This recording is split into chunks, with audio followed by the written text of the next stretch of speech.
محترم ناظرین، گزشتہ قسط میں ہم نے نوع آدم کے پہلے دشمن ابلیس کی تفصیل اس لیے آپ کے گوش گزار کی کہ قصہ آدم علیہ السلام میں یہ اہم اور بنیادی فرق تھا۔ اس نے آدم و حوا پر اپنی فوقیت اور بزرگی کے زوم میں اللہ تعالیٰ کا حکم ماننے تک سے انکار کر دیا، اور اس کے مقابلے میں ہمیشہ کے لیے ہر طرح کی ذلت، لعنت اور رسوائی گوار کر لینے کو ترجیح دی۔ اس کے ساتھ ساتھ عام لوگوں میں شیطان مردود کے بارے میں پائے جانے والی کنفیوژن کو دور کرنا ضروری تھا۔ جنہوں نے شیطان کا نام تو سن رکھا ہے، اس کے پس منظر سے آگاہ نہیں ہے، یہ تفصیل یقیناً آپ کے لیے دلچسپ رہی ہوگی۔ انسان پر شیطان کے وار اور حربے کیا کیا ہیں، یہ جاننا بھی بے حد ضروری ہے۔ دوستو، طلحہ فلمز میں آپ سب کو خوش آمدید۔ آپ دیکھ رہے ہیں طلحہ فلمز کے سلسلہ قصص الانبیاء کی یہ 10ویں قسط۔ مگر حسب روایت آگے بڑھنے سے قبل نئے آنے والے ساتھیوں سے درخواست ہے کہ چینل کو سبسکرائب کرتے ہوئے ساتھ موجود گھنٹی کی علامت کو دبا دیں۔ ناظرین گرامی، ابلیس نے آدم و حوا علیہ السلام کے ساتھ بغض اور رقابت میں اللہ تعالیٰ کے ساتھ براہ راست ٹکر لے لی، اور خود راندہ درگاہ الہی ہونے کے ساتھ آدم و حوا علیہ السلام کو جنت کے گوشہ راحت سے نکلوانے کا موجب بنا۔ ابلیس حسد سے مارا جا رہا تھا۔ سارے فرشتے، جن اور دیگر مخلوقات حیران تھی کہ آخر شیطان نے اتنی بڑی جسارت کس بنا پر کی کہ اس نے آدم علیہ السلام کو سجدہ کرنے سے انکار کر دیا ہے۔ سب خوف زدہ تھے کہ معلوم نہیں اب ابلیس کو کیا سزا ملے گی، مگر اسے فوری سزا دینے کے لیے کچھ نہیں ہوا، بلکہ ایک طرح سے آدم علیہ السلام کی سختی بڑھ گئی۔ ابلیس کو مہلت دے دی گئی کہ آدم علیہ السلام اور اس کی نسل کو خوب بہکا کر جہنم میں پہنچا سکتے ہو تو پہنچاؤ۔ سب کو اندازہ ہو چلا تھا کہ یہ ایک طویل جنگ کا آغاز ہے جو اللہ اور ابلیس کے درمیان نیابت کے معاملے پر ہے، اور جنگ کا میدان نسل انسانی ہے۔ کئی جن ابلیس کے ساتھ اللہ کے فیصلے کو حق تلفی تصور کرتے ہوئے ابلیس سے جا ملے، اور ابلیس کی باقاعدہ ایک فوج تیار ہو گئی جس کا تا قیامت صرف ایک ہی کام تھا کہ نسل آدم کو بہکائے۔ بہرحال اعلان یہ ہوا تھا کہ ابلیس کی بات ماننے والے جن اور انسان بالآخر جہنم کی نظر ہوں گے۔ پھر اڑتی اڑتی خبر سب فرشتوں اور مخلوقات کو پہنچی کہ پہلے امتحان میں حضرت آدم علیہ السلام اور ان کی زوجہ حضرت حوا علیہ السلام ناکام رہے۔ ابلیس کے کیمپ میں جشن کا سماں تھا، اور آدم و حوا علیہ السلام رو رو کر بے حال تھے۔ میں نہ کہتا تھا کہ انسان اللہ کا نائب بننے کے لائق نہیں۔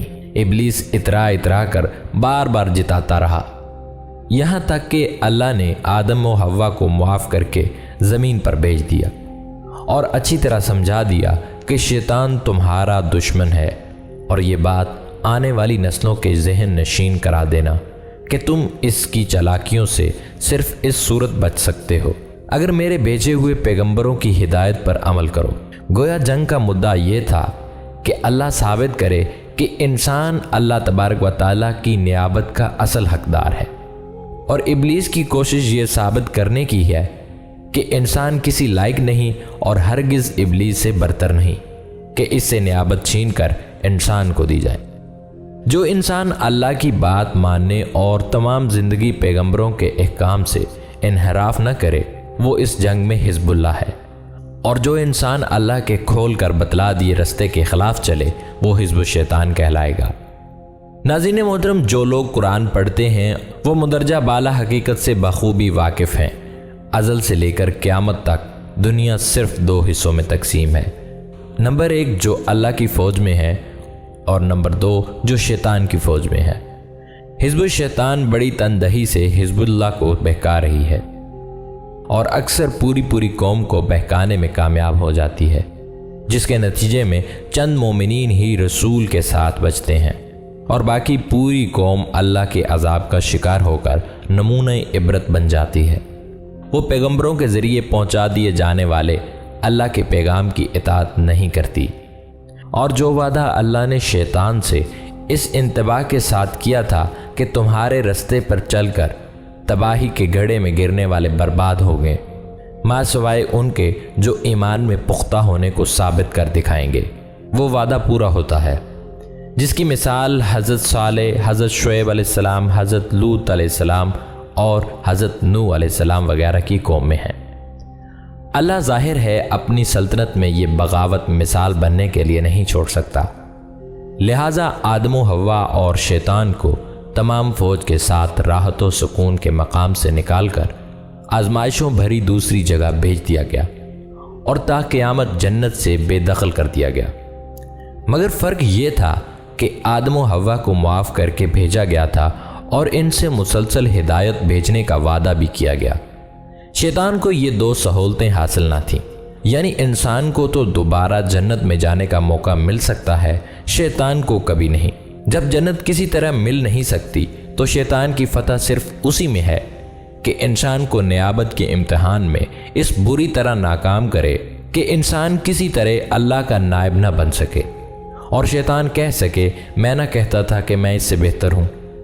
گویا اب انسان کی اس ازلی دشمن کے ساتھ ہمیشہ کی جنگ ہے، لہٰذا ان باتوں کو دھیان میں رکھنا ضروری ہے کہ شیطان اس دنیا میں انسان کو درپیش آزمائش کی راہ کھوٹی کرنے کے لیے انانیت اور جنس کے راستے سے حملہ آور ہوتا ہے۔ اس کے لیے یہی دو بڑے چور دروازے ہیں جہاں سے وہ انسان کی دولت ایمان کو اچک لینے کے لیے قیامت تک سرگرم رہے گا۔ ناظرین گرامی، حضرت آدم علیہ السلام کی لغزش کے بعد توبہ ہمیں اس حقیقت سے روشناس کراتی ہے کہ انسان میں نیکی اور بدی کا شعور ازل ہی سے موجود ہے۔ یہ فطری شعور انبیاء کی تعلیمات سے جلا پاتا ہے، لیکن انسان اگر اس فطری ہدایت کی قدر نہ کرے اور اپنے اعمال بد کی وجہ سے اس نور باطن کو ضائع کر بیٹھے تو خارج میں انفس و افاق کی آیات اس کے لیے بے معنی ہو جاتی ہیں۔ یعنی خیر و شر کا فطری شعور اگر زندہ ہوگا تبھی پیغمبروں کی ہدایت کارآمد ثابت ہوگی۔ بصورت دیگر خدا کے پیغمبروں کی موجودگی میں بھی کفر و ضلالت کی تاریکیاں دلوں پر ڈیرا جمائے رکھیں گی۔ اس تجزیے سے یہ معلوم ہوتا ہے کہ یہ واقعی دنیا میں انسان کو درپیش آزمائش کے لیے تمہید اور ریہرسل کی حیثیت رکھتا تھا۔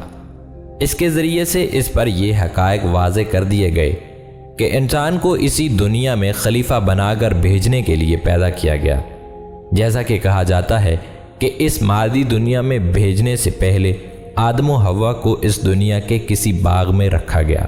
اس سے مقصود یہ تھا کہ آئندہ کے حقائق پیش کر دیے جائیں تاکہ درپیش آزمائش میں کامیابی کی راہ ان کے لیے آسان ہو جائے۔ انسان کو جو اختیار و اقتدار عطا ہوا ہے، اس کا صحیح استعمال سے آخرت کی ابدی بادشاہی کا حقدار بنا سکتا ہے، اور اس کے غلط استعمال سے دنیا میں شر و فساد پیدا ہوگا اور آخرت میں وہ خدا کی جنت سے محروم ہو جائے گا۔ اسے اپنی اس متاع عزیز کی ہر حالت میں حفاظت کرنی چاہیے۔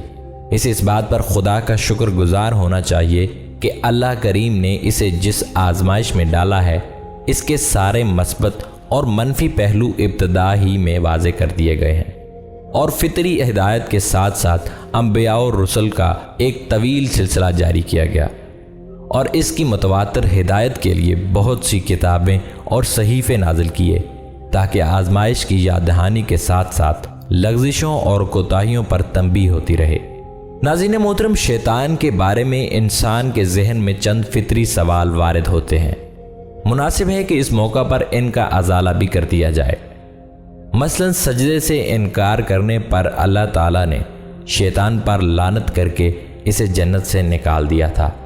پھر ابلیس آدم علیہ السلام اور حوا علیہ السلام کو بہکانے کے لیے جنت میں کیوں کر پہنچ گیا؟ کیا ہم کہہ سکتے ہیں کہ شیطان کی رسائی جنت تک بھی ہے اور رہے گی؟ اس کا جواب کچھ علماء یہ دیتے ہیں کہ جس باغ میں داخل ہو کر شیطان نے آدم و حوا کو بہکایا تھا وہ فردوس اور عدن کی جنت نہیں تھی، جس کا وعدہ اللہ نے اپنے بندوں سے کر رکھا ہے اور جو قیامت کے بعد اس کے بندوں کو دی جائے گی۔ آدم و حوا کا قیام اسی زمین پر موجود باغ میں تھا۔ باغ کو عربی میں جنت ہی کہا جاتا ہے، اس لیے یہ غلط فہمی ہوتی ہے کہ شیطان آخرت میں قائم ہونے والی جنت میں کیسے داخل ہو گیا۔ کسی زمینی باغ میں شیطان کا داخل ہونا کوئی عجیب بات نہیں۔ دوسرا سوال یہ سامنے آتا ہے کہ شیطان نے اللہ تعالیٰ سے قیامت کے روز تک کی مہلت مانگی جو اسے دے دی گئی، پھر شیطان کی رمضان المبارک میں جکڑے جانے کی حقیقت کیا ہے؟ کیا یہ دی گئی مہلت کی خلاف ورزی نہیں؟ اس کا جواب یہ ہے کہ شیطان نے اللہ تعالیٰ سے جو مہلت مانگی تھی وہ اپنا مشن جاری رکھنے کی مہلت تھی۔ اس سے مردود یہ نہیں کہ شیطان یا اس کی ذریت پر کسی قسم کی پابندی عائد نہیں کی جائے گی۔ قرآن کریم تو یہ بھی بیان کرتا ہے کہ نزول قرآن کے وقت آسمانوں کو ہر قسم کی شیطانی دراندازی کے لیے بند کر دیا گیا تھا۔ یہ بھی تو اسی نوعیت کی ایک پابندی ہے۔ اسی طرح کا معاملہ رمضان میں پیش ہوتا ہے۔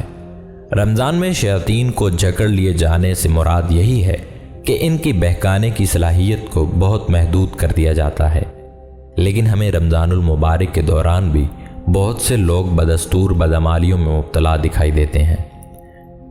لہٰذا اس غلط فہمی کا ازالہ ضروری ہے کہ ماہ سیام میں انہی لوگوں پر شیطان کے حربے کارگر نہیں ہوتے جو پوری ایمانی کیفیت کے ساتھ روزے رکھتے اور مکمل پرہیزگاری کا عملی مظاہرہ کرتے ہیں۔ جو لوگ روزے رکھتے ہی نہیں ہیں اور تقوی اور ایمانی کیفیت سے دور رہتے ہیں، ان کے لیے رمضان کے مبارک مہینے کا آنا نہ آنا ایک برابر ہے۔ وہ معمول کے مطابق شیطان کی راہ پر چلتے رہتے ہیں اور شیطان ان پر حاوی رہتا ہے، کیونکہ اس کا کام ہی انسانوں کو بہکا کر بدی کی راہ پر ڈالنا ہے۔ اہل ایمان کو شیطان کے حربوں سے محفوظ رکھنے کی یہ ایک نوعیت کی پابندی ہے جو رمضان کے بعد ہٹا لی جاتی ہے۔ اس کا مطلب یہ ہے کہ اگر انسان رمضان المبارک کے دوران میسر آنے والی ریاضت اور تربیت سے اپنے اخلاق و کردار کو سنوارنے میں کامیاب رہتا ہے تو اس بابرکت مہینے کے بعد بھی وہ شیطانی بہکاووں سے محفوظ رہتا ہے۔ بصورت دیگر شیطان پھر سے انسان پر حملہ آور ہونے کے لیے تازہ دم ہو جاتا ہے۔ رمضان کے بعد اس پر سے پابندی ہٹائے جانے سے یہی مراد ہے۔ ناظرین گرامی قدر، قصہ آدم و حوا کو ہم ان سطور کے ساتھ سمیٹ رہے ہیں کہ ان سے شیطان کے جھانسے میں آ کر جنت میں نافرمانی کے ذریعے اللہ کی سلطنت میں انتشار پھیلانے کی خطا سرزد ہوئی تو انہیں زمین پر پھینک دیا گیا۔ اب ہمیں زمین کو اس قدر منظم، پرخیر اور پرسکون بنانا ہوگا جیسے جنت ہے، ورنہ تمام نعمتیں میسر ہونے کے باوجود ہم راحت و سکون کی دولت سے